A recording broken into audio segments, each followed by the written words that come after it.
Monday, Tuesday, Wednesday, Thursday, Friday, and Saturday. Hey, what about Sunday? You know she's the prettiest of days. Hi everybody out there in the YouTube world, and welcome to my channel.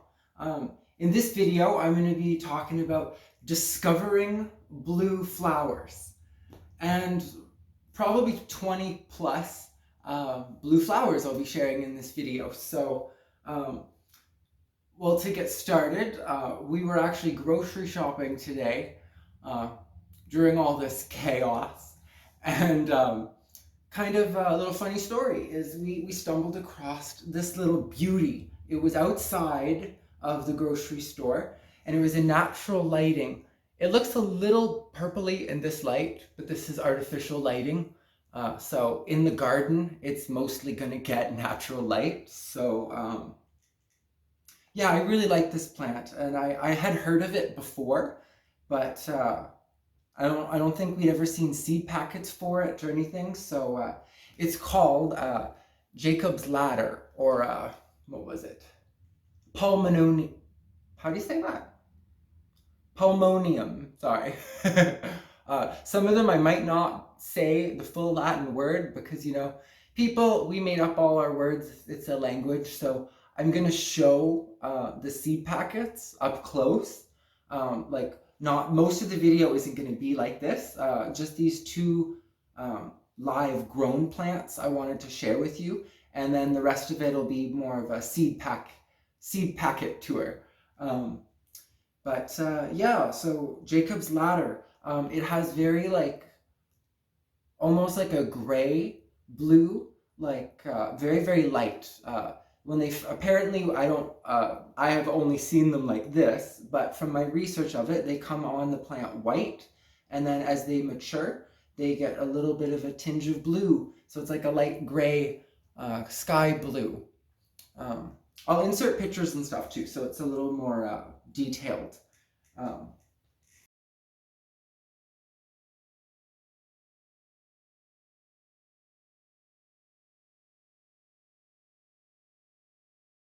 And then, if anyone could guess what this one was, it's a hydrangea. So hydrangeas are, not all of them, but the Macrophylla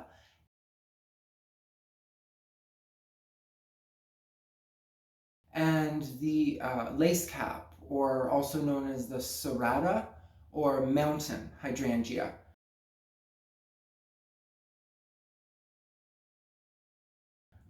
Those are the types that are receptive to pH change. And one thing that's kind of interesting about that is, I don't have it in this video, maybe I'll insert a clip of it near the end. It wasn't nearly as luscious and foliated as this. It had a lot more dieback, from the garden center that we got it from. So this was the one I chose to share with you. And it's very beautiful. I hope that the companies don't get mad at me. This is not a sponsored video in any way. Even my channel has had its monetization revoked, which I'm hoping to actually get reinstated. So if you could give this video a thumbs up, even share it if you like it. Like other videos that I have, even if you don't like them, just for me as a favor, I would really appreciate that. It would help my channel, and then maybe I could reinstate the monetization. Yay! That would be cool. I would appreciate that. So if you discover any new flowers too, like blue ones that you've been trying to discover, because I know I have a blue flower obsession. You'll see when I show you all the seeds. But yeah, back to the hydrangea. What's really interesting about it is there was one type that we got called Miss Saori.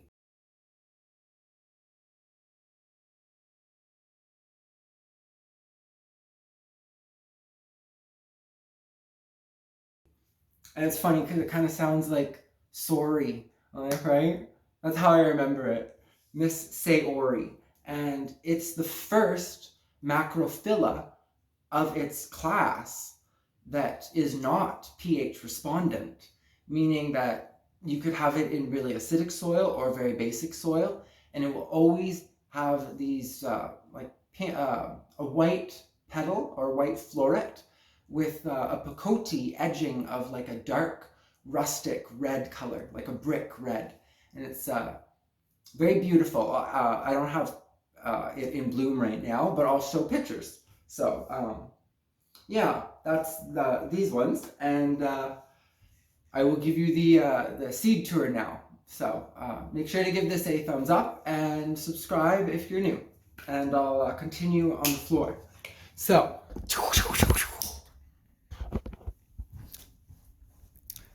see, I got them all laid out on the floor. Okay, so I was looking at the seed packets and I'm like, I don't know which ones to start with. So I'm just like, we'll just pick, we'll go clockwise here, okay? So the way that I have the garden outside, there's like a really, really long trench or like a long strip where we're gonna make a garden bed, and we actually already have it all prepared.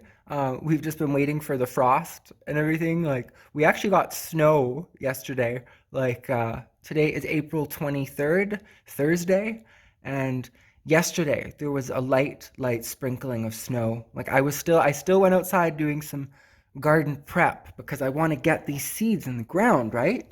But yeah, so we have delphiniums. These are a classic, and everyone knows of delphiniums. They're very true blue, and they did very well here in the Windsor area.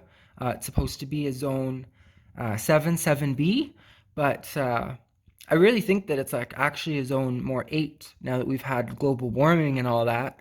The USDA maps are gonna have to be adjusted, I think, because I had cornflowers, which are coming up later, that survived winter here. So continuing, we have lupins, which come in a vast array of colors, and they do come in blue. It doesn't really show blue ones on this, but I've seen blue ones.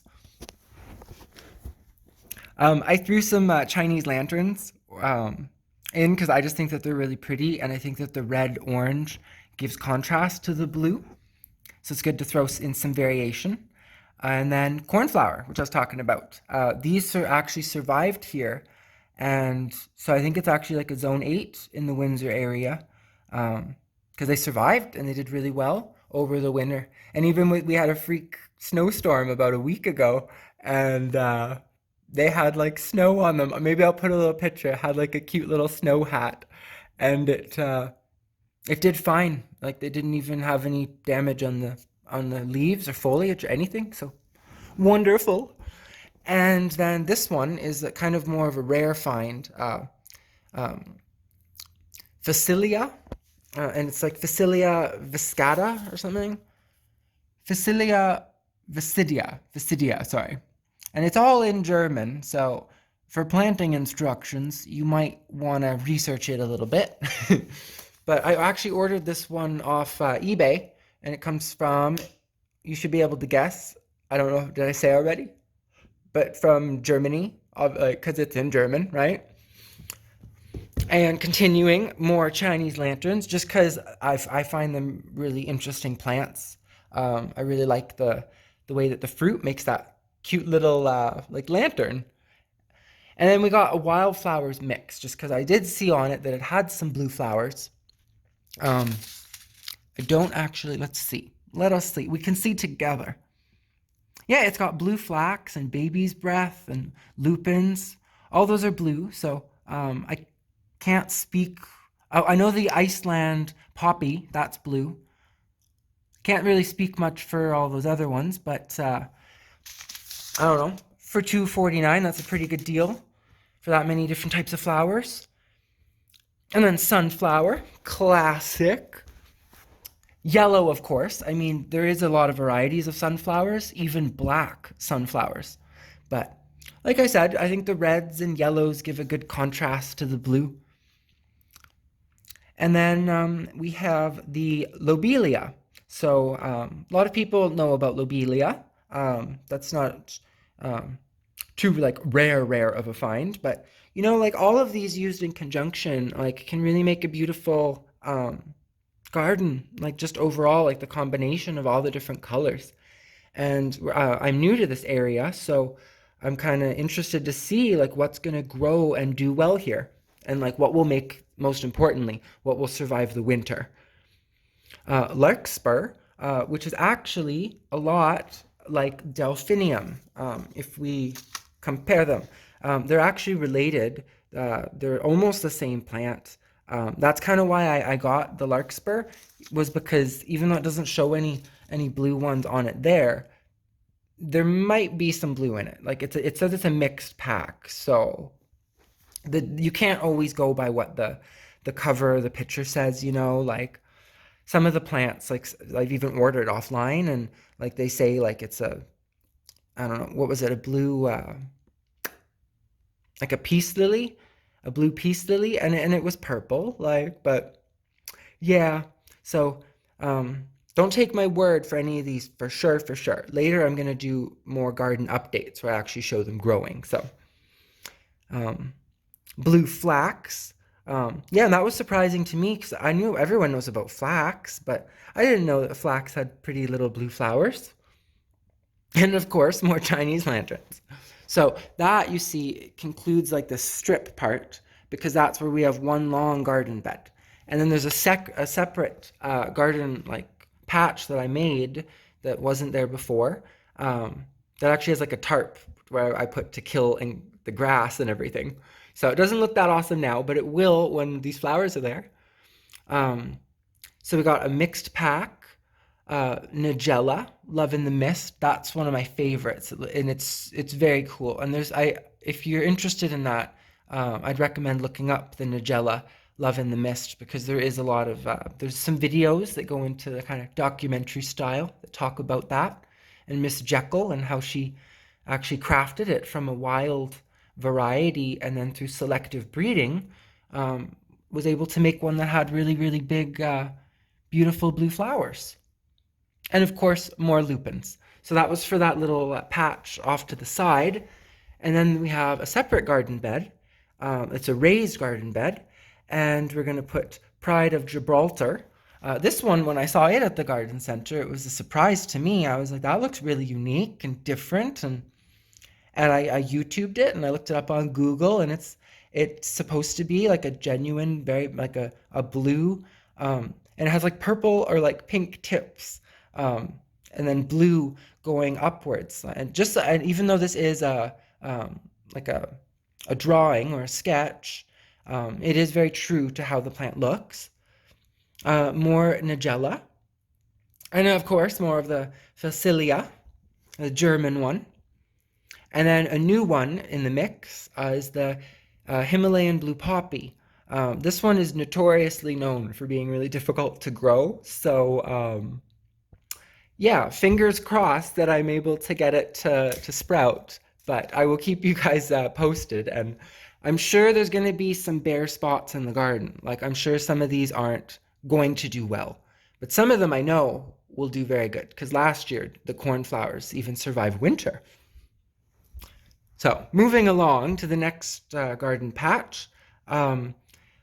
This one I put lupins. If you can tell, I really like lupins. That one's been repeating. And then there's the Pavlova dark blue asters.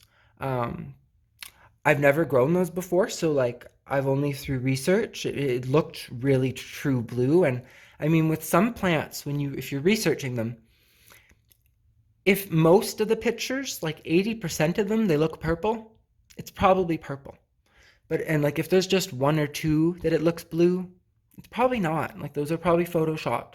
But if you can find, continuity throughout the sources from varying sources, then I would trust that it would be its color, and I'll let you guys know. So in future posts, how they grow.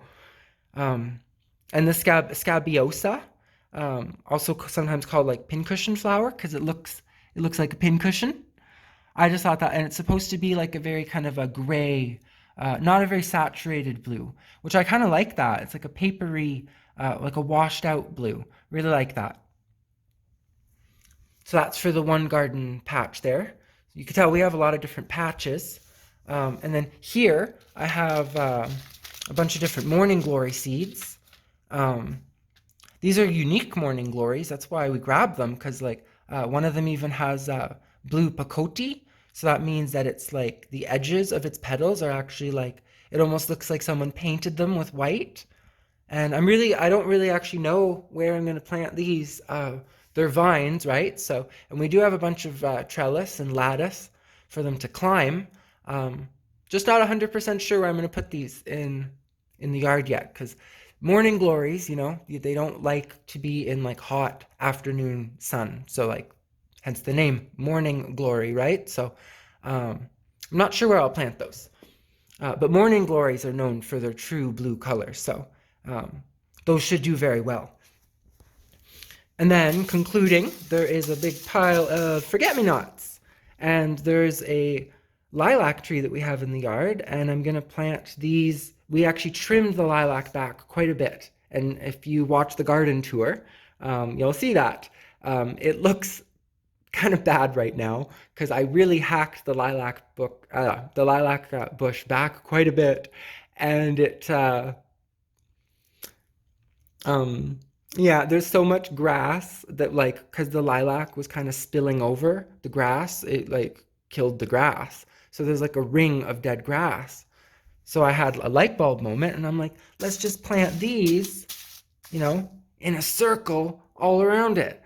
And like, because if you know, forget-me-nots or baby blue eyes, Nymphaea, I don't know if I'm saying that correctly. There's a YouTube video I watched that showed a field of blue flowers, and it reminded me of something like just off of Wizard of Oz. It looked so beautiful, and it was real. Like, and it was, I'm pretty sure it was this type of flower, baby blue eyes. So, but you also, one thing with forget-me-nots is you might want to Google and check if your area, if it's safe to grow these, because some areas they can be very invasive, just like ivy or something like that. They can kind of take over. So yes, word of caution for that. Oh, and then there's another bonus one, the borage. So if you're into more of a edible approach, you can actually eat this plant as well. So here I have a bunch of more of like garden edible things that we're going to try growing, like a vegetable garden. And borage, it's not showing good here. They look purple on the camera here, but borage gets very true blue flowers. My mother, when I was growing up, had those in the vegetable garden. And they're very small flowers, very ornate, but sky blue, very, very beautiful flower. And taste of cucumber, so also delicious tasting. But yeah, be sure to give me thumbs up, and thank you so much for watching, and thank you for your time. Monday, Tuesday, Wednesday, Thursday, Friday, and Saturday. Hey, what about Sunday? You know she's the prettiest of days.